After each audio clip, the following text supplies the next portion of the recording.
The full moon barely illuminated the dense forest, and the cold wind blew through the trees, heightening the sense of isolation. Lucas, João, Ana, and the few villagers who had survived gathered around João, who groaned in pain, clutching his severely injured shoulder. Lucas, though wounded, stood beside Ana as they assessed what to do next. "The night is going to be long," Ana said, her voice trembling but determined. She knelt beside João, examining his condition. "He needs care. If we don't get him to the village soon, it might be too late." Lucas glanced into the surrounding darkness, the distant sounds of the forest seeming closer than ever. "We can't go back now. The village is too far, and the creature may not be the only threat here," he said, his eyes fixed on the shadows. With few resources and no strength to begin a new journey, they decided to camp right there. The villagers, though scared, began gathering dry branches to light a fire. Lucas, despite his shoulder wound, helped Ana build the fire while the others spread out slightly to keep watch on the surroundings.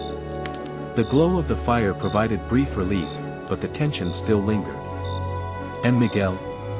Ana asked, her voice almost a whisper. The name brought an uncomfortable silence to the group. "We still need to find him." Lucas nodded, the weight of responsibility growing on his shoulders. "Tomorrow. As soon as day breaks, we'll search for him. But for now, we need to survive the night." The fire crackled softly, but the heat it provided wasn't enough to ward off the biting cold of the forest. The sound of the burning wood mixed with the whispers of the wind and occasional movement in the shadows, creating a tension that kept everyone alert. João breathed heavily, his forehead covered in sweat. Ana remained by his side, wetting a cloth with water to try and ease the fever that was beginning to rise. Lucas, eyes half closed, watched the darkness around them. Every rustle of leaves made his heart race. The creature might be dead, but the forest was far from safe. "We need to find a way to get João back to the village," Ana said, breaking the silence. "He won't last much longer like this." Lucas crouched beside her, carefully examining João's wound. "He's getting worse.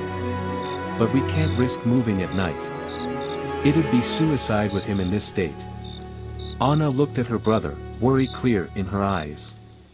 "And if we don't move him fast enough? What will we do, Lucas?"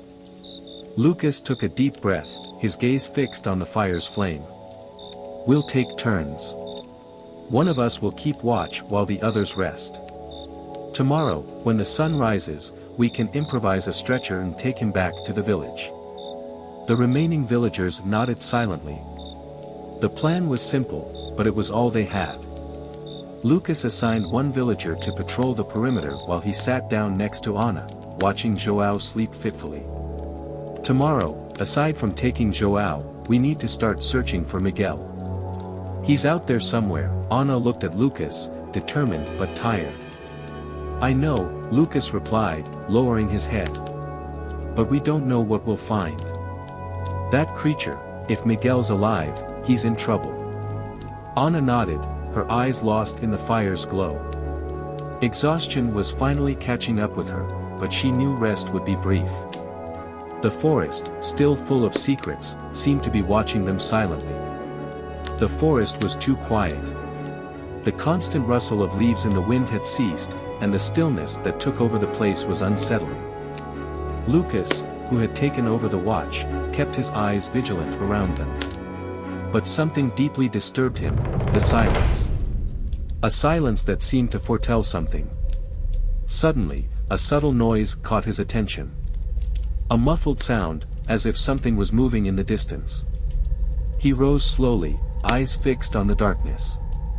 Ana, who had been sleeping beside João, stirred, awakened by the shift in the energy around them. "Lucas, what is it?" she asked in a low voice, trying not to alarm the others. Lucas shook his head, indicating for her to stay silent. He grabbed his makeshift blade and began walking toward the sound. "I heard something. Stay here and take care of them." Ana stood, feeling the tension rise again. She watched her brother disappear into the forest's shadows, the fire's light growing more distant with each step. Lucas disappeared among the trees, moving cautiously. Anna's heart raced as she kept vigil over João and the villagers around the fire. The silence of the forest was oppressive, almost as if it were holding its breath with her. Lucas walked through the thick underbrush, senses on high alert. The sound he'd heard was close, but now it had vanished, which made him even more uneasy. He knew the creature was dead, but the forest was treacherous. There could be other predators lurking. Suddenly, a rustled to his right. Lucas quickly turned, blade raised, but all he saw was a shadow slipping between the trees. A shiver ran down his spine. He moved forward a few more meters, the sound growing closer, until a figure appeared before him. Lucas, the weak, raspy voice stopped him immediately. "Miguel?" Lucas ran toward him. The man was leaning against a tree, visibly exhausted and with wounds on his face and arms. He could barely stand. "They captured me," Miguel managed to say before losing his strength and collapsing into Lucas's arms. Lucas hurried back to camp, carrying Miguel over his shoulders. As he emerged from the shadows, Anna ran to him, surprised. "It's Miguel. He's alive," Lucas exclaimed, carefully laying him down next to the fire. Anna immediately knelt beside Miguel, checking his injuries. "He's very weak, but he'll survive. We need to take care of him now." Anna's voice was firm, though the relief was clear on her face. The villagers approached, and one of them brought extra blankets to cover Miguel. Everyone was exhausted, but there was a new breath of hope in the air. The fire cast dancing shadows on the surrounding trees, and for a brief moment, the forest seemed a little less threatening. Later that night, the momentary calm was interrupted when Miguel began to stir. His face was tense, as if fighting off some nightmare. "No. They're coming," he murmured, writhing in his sleep. Anna tried to soothe him, placing a hand on his shoulder. "Miguel, it's okay. We're here. You're safe." But Miguel's words brought a new fear to Lucas. "Who's coming, Miguel?" he asked, trying to stay calm. Miguel slowly opened his eyes, still gasping for breath. That creature, it wasn't alone. "There are more of them." The group fell silent. Fear spread once again like a suffocating shadow. The thought that more creatures like that one were roaming the forest was terrifying. "We need to get out of here," one of the villagers said, clearly alarmed. "We can't stay exposed all night, not if there are more of those things out there." Lucas nodded, but his eyes were fixed on the flames of the fire. "If they're really lurking, trying to move João and Miguel now, they won't survive the trip back to the village. Then what are we going to do?" Anna asked, anxiety rising in her voice. Lucas thought for a moment, looking at the group around him. He knew any decision he made could cost lives. "We need to reinforce our defenses here. We'll set traps around the camp and take turns keeping watch. As soon as the day breaks, we'll leave immediately for the village." The first rays of sunlight broke over the horizon, casting a pale, cold light on the forest. Lucas stood by the fire, his eyes heavy with exhaustion. No attacks had come during the night, but the tension still lingered in the air. Everyone knew they were vulnerable. "It's time," Anna said, firmly holding Miguel's hand, who was awake but still weak. "We need to leave here as quickly as possible." João was pale but conscious, and though he was severely injured, he insisted on trying to stand with the help of one of the villagers. "We can't stay here any longer," he said in a hoarse voice. "If there are more of those creatures, we need to warn the village, and prepare for the worst." Lucas agreed. "We'll form a small group to carry João and Miguel.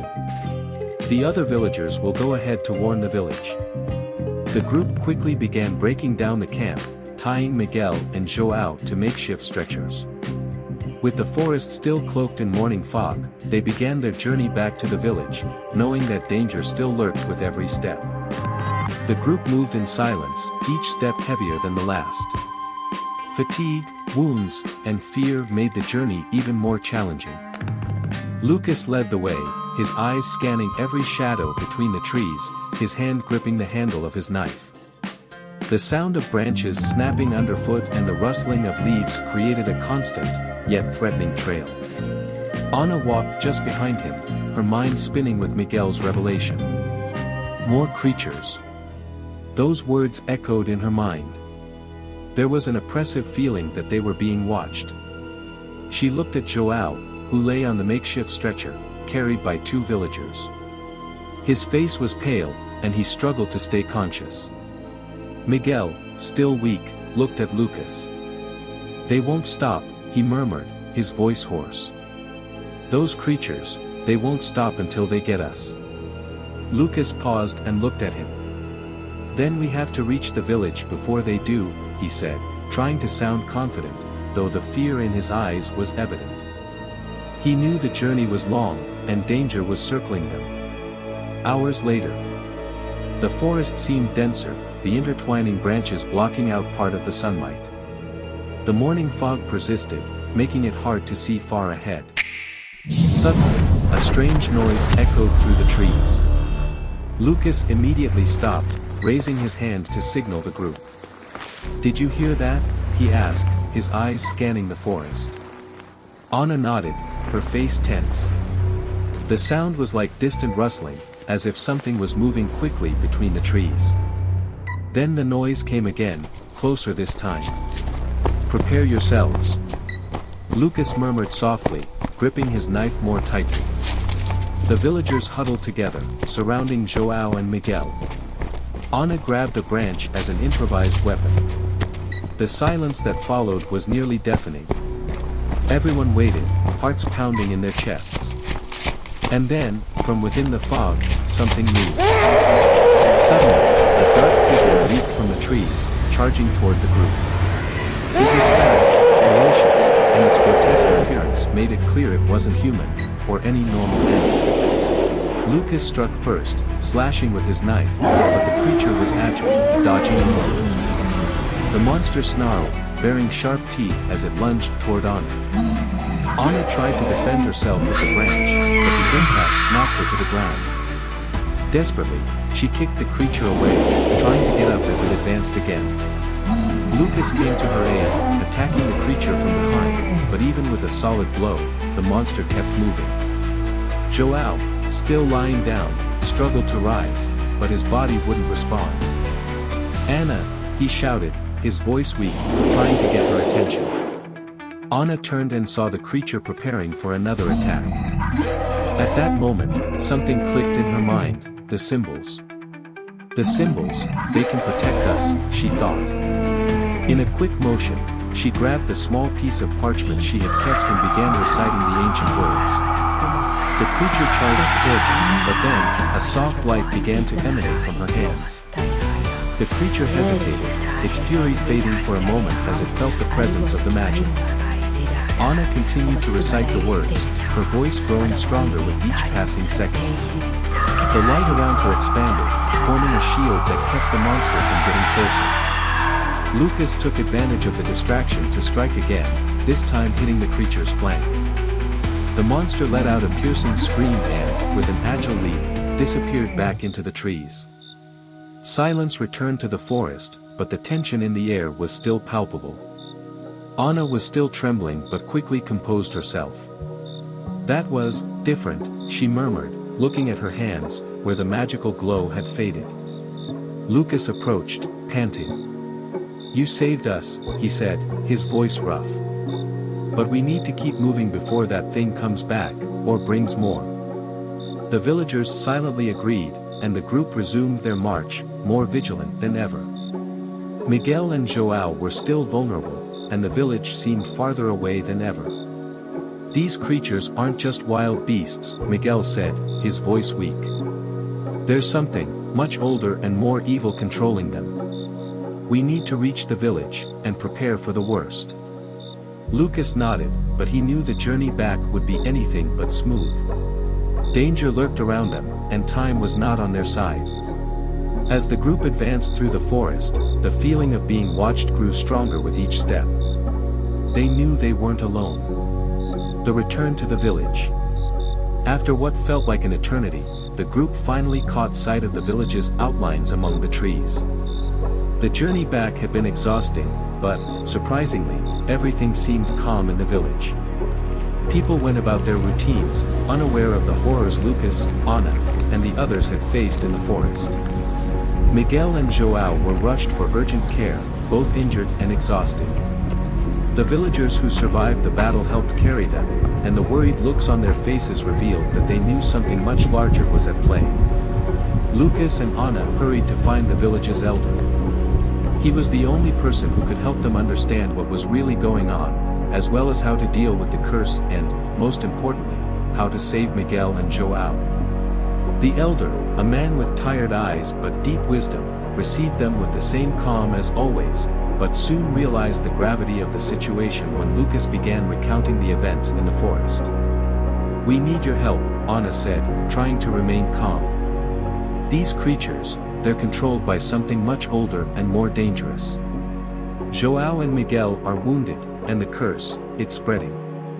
The elder nodded slowly, as if he already knew all of it. "You did well to return," he said. "The curse over these lands is ancient, but the creatures you faced are just a part of the greater evil.